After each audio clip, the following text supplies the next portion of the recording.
Welcome to Immigration Review, your weekly source for immigration case law updates and insights. I'm your host, Kevin A. Gregg, back again to review the week's precedential immigration cases, rummaging through the decisions so you don't have to. This podcast is sponsored by Kurzban, Tetzeli, and Pratt, also known as KKTP, a law firm where I'm also a partner. Whether you are facing an immigration obstacle, a serious injury, or a legal issue in your business, KKTP will aggressively protect your best interests. This podcast is also sponsored by DocketWise, an all-in-one immigration forms and case management solution trusted by thousands of immigration lawyers across the U.S. I really like DocketWise. It makes immigration applications easy by allowing the clients to provide information through simple online questionnaires that are shareable by text or email and available in multiple languages. Not only that, DocketWise provides a comprehensive group of case management features, including invoicing and calendaring, secure messaging, task management, and a lot more. You can learn all about DocketWise and receive a 10% discount on your subscription by heading to docketwise.com/immigration-review, so they know we sent you. And as always, this show does not constitute legal advice and has no bias other than to keep you up to date and to enable you, my dear colleagues, to excel in court. So, without further ado, let's start the review.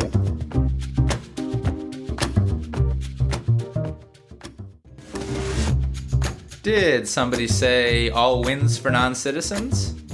If they didn't, I just did. This might be a never-before-seen thing on the pod. Non-citizens batting 1,000 across 3 cases. So I'll take deeper dives into all of them. And heck, let's add an unpublished win by perennial podcast favorite Ben Winograd, who wrote to me about his case, Garcia-Rogel v. Garland, unpublished but 21 pages long, where, according to Ben, the court held that the IJ violated matter of ariguin by giving excessive weight to a police report when the respondent was never convicted of the underlying charges. The podcast cuppeth overfloweth, this weeketh. And now, for the 10th time on the podcast, no joke, we're going to talk about a case with a plaintiff named Mr. Singh. Enjoy.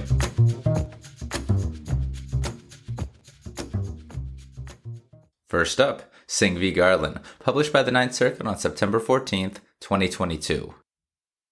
This case is about past persecution. Like in a few decisions of late, Mr. Singh is a Sikh from India and a member of the Shiromani Akali Dal Party, or Mann Party. The Mann Party, quote, advocates for the creation of a sovereign state for Sikh people and is opposed by the Congress Party, one of India's major political parties, end quote. Mr. Singh entered the U.S. at 17 years old and applied for asylum shortly thereafter in removal proceedings. In support, he testified that he was verbally and physically attacked in 2017 and 2018 by members of the Congress Party. The Congress Party doesn't currently control the prime ministership in India, but it's definitely one of the oldest, largest, and most powerful modern political parties in India's parliamentary-type system. To summarize in a non-expert manner, Mr. Singh's brother was attacked by Congress Party members in August 2017, and he suffered, quote, serious internal injuries, end quote. The brother fled to the U.S. shortly after that, and that's when it all started against Mr. Singh. Congress Party members threatened him and wanted to know where his brother was. They also wanted Mr. Singh to stop his other political activities and to sell drugs for them. Looks like he didn't do so, and in February 2018, after praying at a Sikh temple, Mr. Singh was accosted by Congress Party members who, quote, slapped Mr. Singh on the face, hit his stomach, threw him to the ground, and started kicking his stomach, end quote. He tried to report it with his dad, but police threatened Mr. Singh for doing so and kicked him out of the police station. He was attacked again in July 2018. Quote, the men beat Mr. Singh with hockey sticks all over his back and arms, and they told Mr. Singh that they were going to kill him, end quote. Same thing, police wanted no part of it and threatened Mr. Singh.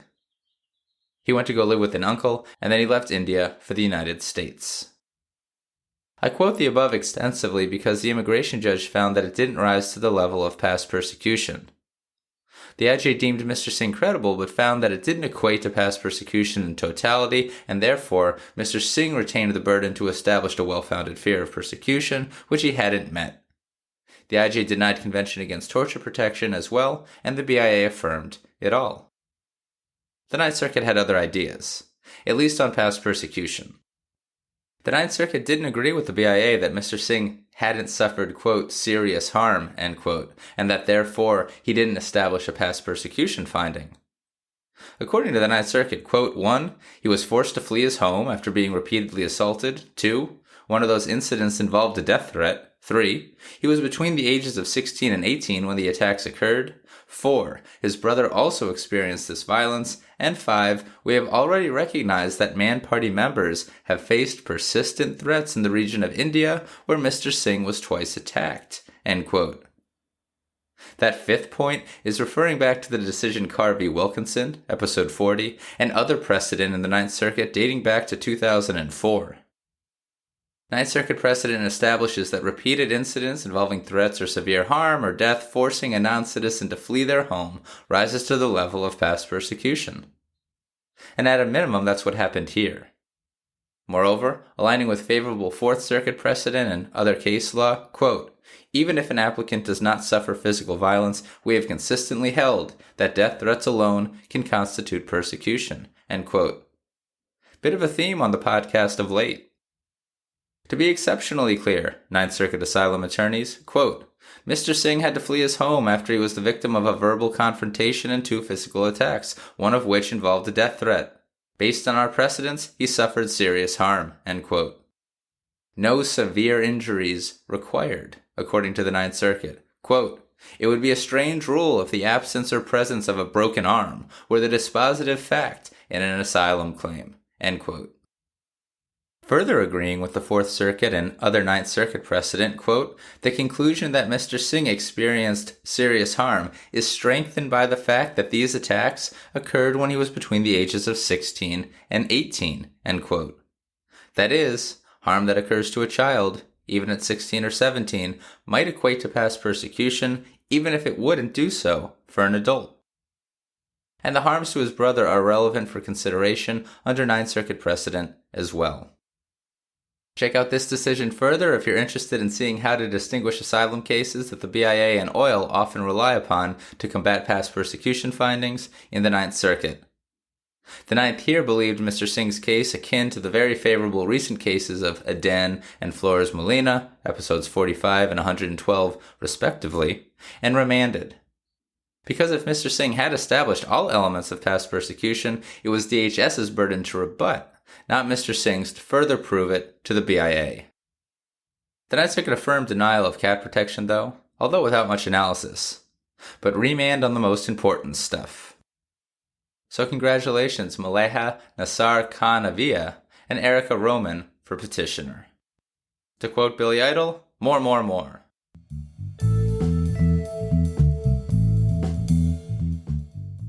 Judge Miller concurs, noting that the en banc Ninth Circuit or Supreme Court should step in to resolve a standard of review dispute. Riveting. See, there's a split in the Ninth Circuit whether the court should review a past persecution finding de novo or for substantial evidence.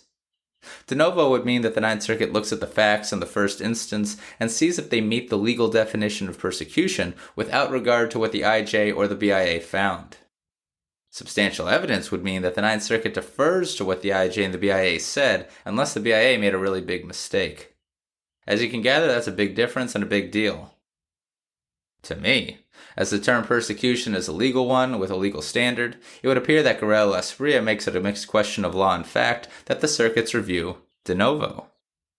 Many on the Ninth Circuit agree. Judge Akuta in dissent would uphold the BIA. And although the Ninth Circuit didn't mention it here because the dispute really regarded about the severity of harm to Mr. Singh, whether Mr. Singh needs to establish that the government of India is the persecutor rather than private actors is probably an active dispute on remand. And the Ninth Circuit actually dealt with a very similar issue a year and a half ago in Carr v. Wilkinson, again, episode 40. In that decision, the Ninth Circuit discussed how the Congress Party in India wasn't technically in charge, but with its power and within a parliamentary system like India's, persecution by its members can satisfy the past persecution government actor prong. Or to quote the court from Carr, quote, "When a petitioner suffers persecution at the hands of a major political party, both during and after its rise to power from a minority voting bloc in the legislature to the head of government, the source of persecution is the government itself." End quote. Powerful stuff to rely on upon remand. And that is Singh v. Garland.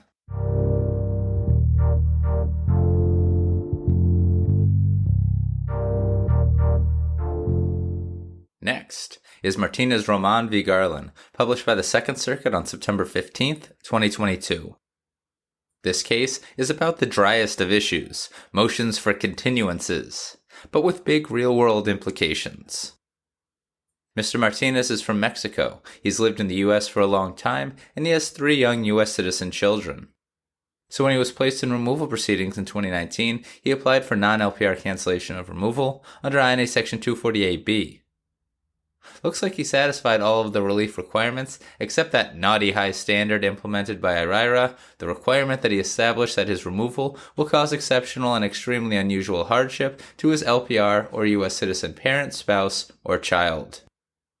On the day that he actually filed the application for relief, the immigration judge set the matter for a merits hearing in less than 2 months' time. 1 month later, Mr. Martinez, through counsel, moved for a continuance, quote, explaining that he had not yet been able to identify a psychologist who could complete an evaluation of his children and prepare an appropriate written report before the call-up date, end quote, and who would be available on such short notice to testify at the hearing. And that might be a big deal, because non-LPR cancellation is intentionally hard to get, meaning that the non-citizen's evidentiary burden is significant. The motion for a continuance advised that a psychologist was ready, willing, and able, but just wasn't available on the scheduled court date. Other psychologists couldn't do it in the expedited time frame.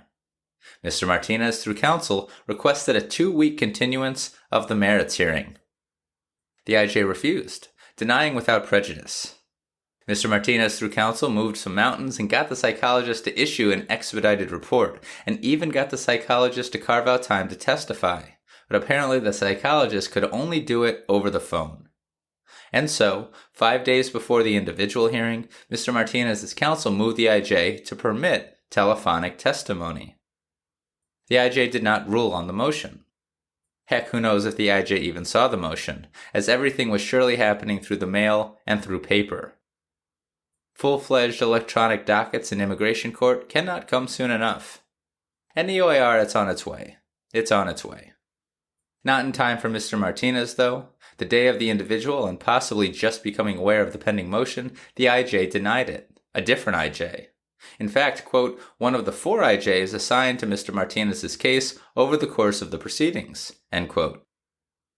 The IJ reasoned that the psychologist's, quote, live testimony, whether telephonic or in person, was unnecessary because Mr. Martinez's counsel had filed a written report and the government had expressed a willingness to stipulate to the report's findings, end quote. Fair enough. And decent litigation win, actually, if that report made an ultimate finding, as experts are allowed to do, that the children would suffer exceptional and extremely unusual hardship in the event that Mr. Martinez was removed. But I don't think the report did go that far, and counsel explained that the psychologist would be testifying to new, additional evidence and findings not in the report if permitted to testify. The IJ was unmoved, so counsel moved for a continuance again, and apparently other fact witnesses were also unavailable. The IJ denied it, believing the written statements in the record detailed and sufficient. But not sufficient enough to grant the relief, it turns out. Based on Mr. Martinez's testimony taken from immigration prison, it appears that his children are having a very rough go of it during his detention, including suffering psychological issues both related and unrelated to his detention. And there was a real prospect of their descent into poverty if he was sent back to Mexico. The IJ heard that testimony and denied the relief based on a finding that Mr. Martinez had failed to establish the requisite hardship, and the BIA affirmed. The IJ also found that Mr. Martinez lacked good moral character because of some arrests and convictions and a failure to file taxes due to his being paid under the table for many years. But the BIA didn't affirm that portion of the IJ's finding. So just the hardship finding is at issue to the Second Circuit. A finding that the Second Circuit believes is inextricably linked to the denial of continuances. The court wasn't willing to go quite so far as to call the IJ's denial a due process violation, but it was sufficient to say that the IJ abused his discretion in denying the continuance day of. In a quote that might make IJs tread with caution when denying continuances, the Second Circuit believed it error that, quote, here, the IJ rested his denial of the continuance on an assumption that witness testimony would be unnecessary, and then faulted Mr. Martinez for perceived gaps in the record that those witnesses likely would have been able to fill. We conclude that Mr. Martinez has demonstrated that the IJ's decision fell outside the range of permissible decisions, as did the BIA's decision endorsing that decision. End quote. Both the fact and expert witnesses that Mr. Martinez sought to proffer surely had more to add, believed the Second Circuit, particularly in light of the fact that some of the written statements were short indeed. The IJ's disavowal of that and then holding that Mr. Martinez had failed to meet his burden could not stand, especially as the IJ appeared to have identified errors and omissions in the expert's report that the expert psychologist could have certainly explained if permitted to do so, telephonically or in person. All of this was buttressed heavily by that wonderfully interesting group of former IJs who submitted an amicus explaining among other things that, quote, live testimony is the primary method of fact-finding, end quote. At the end of the day, the Second Circuit is clearly not pleased, believing it apparent that, quote, the IJ had not read the psychologist's report before deeming his live testimony duplicative of his written report, end quote. Big problem, as an IJ, unlike federal judges, quote, is not merely the fact finder and adjudicator, but also has an obligation to establish the record, end quote.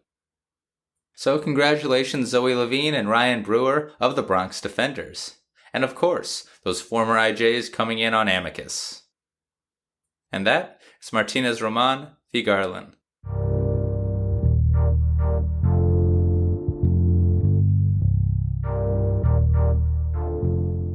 Our final case on our week of non-citizen wins is Freza v. Attorney General of the United States, published by the Third Circuit on September 15th, 2022. This is another case about, get this, continuances. But it's an interesting one. Mr. Freza is a lawful permanent resident from the Dominican Republic. But in June 2012, he was arrested and eventually convicted of New Jersey robbery, burglary, and some other crimes, receiving a 10-year prison sentence. DHS initiated removal proceedings during his incarceration, and, long story short, he's removable and will lose his green card, and he was deemed eligible only for deferral of removal under the Convention Against Torture due to the crimes. Actually, it's a bit of a crazy procedural story with twists and turns befitting immigration. At the onset, pro bono attorneys didn't have capacity to take on his case. Then COVID-19 hit. That was a crazy delay, as everyone recalls. And on at least 3 occasions, it looks like detention officials just didn't produce Mr. Freza for his hearings. Then there was a snowstorm at the detention facility. All told, proceedings were delayed for over a year while Mr. Freza remained detained. And pretty much none of it was his fault. So I guess by the time that the final merits hearing was approaching, the IJ might have understandably wanted to get the case done. By that time, a pro bono attorney had filed an appearance in the case, and that attorney requested simply 30 days to familiarize herself with the case and prepare to represent Mr. Freza. Honestly, that's an exceptionally expedited time frame extension, as is. But it looks like all of that actually occurred the day before the merits hearing, because the attorney appeared at the merits, again, a pro bono attorney, and explained that she had been retained 24 hours prior. She hadn't even seen the file, and she had just had COVID-19 for a long time. Nevertheless, DHS opposed a 30-day continuance, and the IJ sided with DHS. Pro bono counsel then did the only thing that she really could do. She moved to withdraw, so she didn't commit ineffective assistance of counsel. The IJ granted that motion, and then denied Mr. Freza's request for an opportunity to obtain new counsel. Therefore, representing himself at the individual hearing that followed directly after that, Mr. Freza testified about how his co-defendant in the criminal case had been deported to the Dominican Republic already, and that he himself had been brutally beaten in prison by people connected to his co-defendant. Seems like he may have cooperated against his co-defendant, who at one point said that, quote, he had 2 bullets, one for her and one for me, end quote, referring to Mr. Freza's girlfriend. All of that totally happened. Mr. Freza actually had quite a bit of evidence considering, including reports of the prison beating. The IJ denied cat deferral by oral decision. The BIA affirmed and held that the IJ hadn't erred in denying the continuance request. Seems like Mr. Freza had counsel for the BIA appeal. And he definitely had counsel before the Third Circuit, and counsel won. This time, the court did indeed hold that the denial of a continuance under these circumstances amounted to a constitutional due process violation. To establish a due process violation generally in the Third Circuit, a non-citizen must show that 1, he was, quote, prevented from reasonably presenting his case, and 2, that substantial prejudice resulted, end quote. To show substantial prejudice, the non-citizen must establish that, quote, the infraction had the potential for affecting the outcome of removal proceedings, end quote. Emphasis by the court. That latter requirement, the potentially affect thing, would appear applicable wherever prejudice is required in the Third Circuit, like, say, ineffective assistance of counsel claims? So says I. Here, the whole due process analysis occurred in the context of Mr. Freza's inability to meet his cat burden. And who can really say that a non-citizen detained during a global pandemic and a snowstorm couldn't potentially benefit from an attorney, right? Else what are we doing? Not quite that simple, but I mean kinda. And actually, quote, the right to counsel is a particularly important procedural safeguard because of the grave consequences of removal, end quote. It's such an important right that to the Third Circuit, it doesn't even require that Mr. Freza make a prejudice showing. That's a big holding, and I'll get to that more in a bit. Here, the court is, quote, hard-pressed to find a more compelling set of facts constituting a violation of Mr. Freza's due process and statutory right to counsel, end quote. If you've got a case like this on appeal, read this decision and analogize your facts to those present here, because the Third Circuit is using strong language. And that's particularly as, under the circumstances, quote, there was no necessity for the hasty hearing by the immigration judge, end quote. Even though Mr. Freza was detained, everybody. I certainly don't hate that pseudo-standard to guide IJs on continuous motions, that is, whether there is a necessity for a hasty hearing. I don't know about using that quote in my motions, but definitely in my appeals. Importantly, Mr. Freza was not trying to delay his case, believe the Third Circuit. He was trying to get a reasonable accommodation under some difficult circumstances. Denial of a continuance here was a due process violation. To the Third Circuit, both the IJ and the BIA, quote, ignored the realities of obtaining legal counsel while detained, end quote. In the alternative, the Third Circuit did indeed hold that the denial of counsel had the potential to prejudice Mr. Freza, therefore establishing that second requirement for a due process violation if prejudice is required. For example, counsel for Mr. Freza could have obtained documentation regarding the co-defendant's whereabouts and presented this information to the IJ, end quote. Honestly, you and I can probably think of a counterfactual to meet this potential prejudice requirement wherever counsel is denied, because us immigration attorneys do provide value. So congratulations Peter R. Crossley and Rebecca Hofstadter from the Legal Services of New Jersey. What a win. And I will not stop there.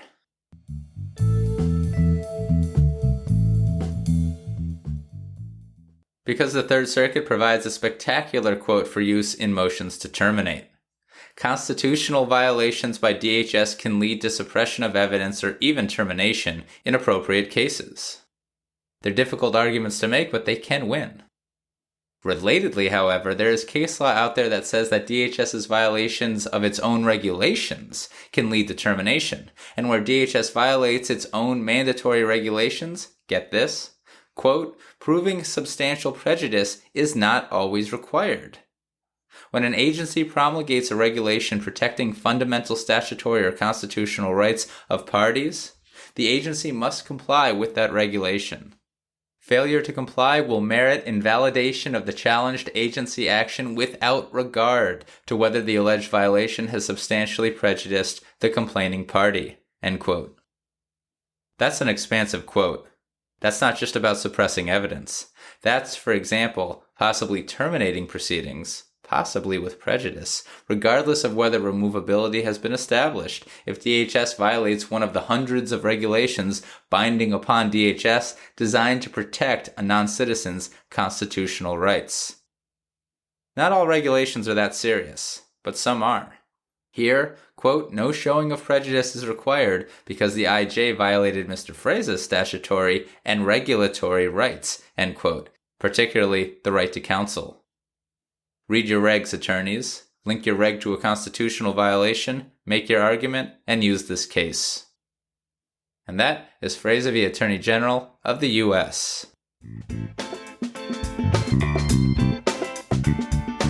So there you have it. You're all caught up with the past week's published immigration cases. I'm Kevin A. Gregg, a partner with the law firm Kurzban, Tetzeli, and Pratt, and this has been another episode of Immigration Review. Thank you for listening, and I hope you enjoyed it. If you did, please share it with a friend and rate and review us. Each review helps new listeners find the show. And of course, subscribe to Immigration Review wherever you get your podcasts.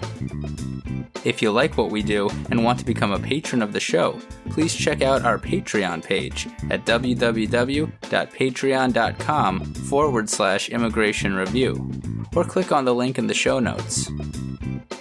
And if you're interested in an official Immigration Review CLE certificate for 5 credit hours, email me at kgreg@kktplaw.com with your full name and the episode numbers for the 10 shows you've listened to.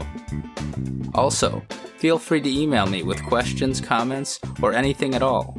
And follow the show on Instagram and Facebook at Immigration Review, and send us a tweet at ImReview. That's IMM Review. I'll be back next Monday for a brand new discussion. Until then, I'm Kevin A. Gregg, bringing you the Immigration Review.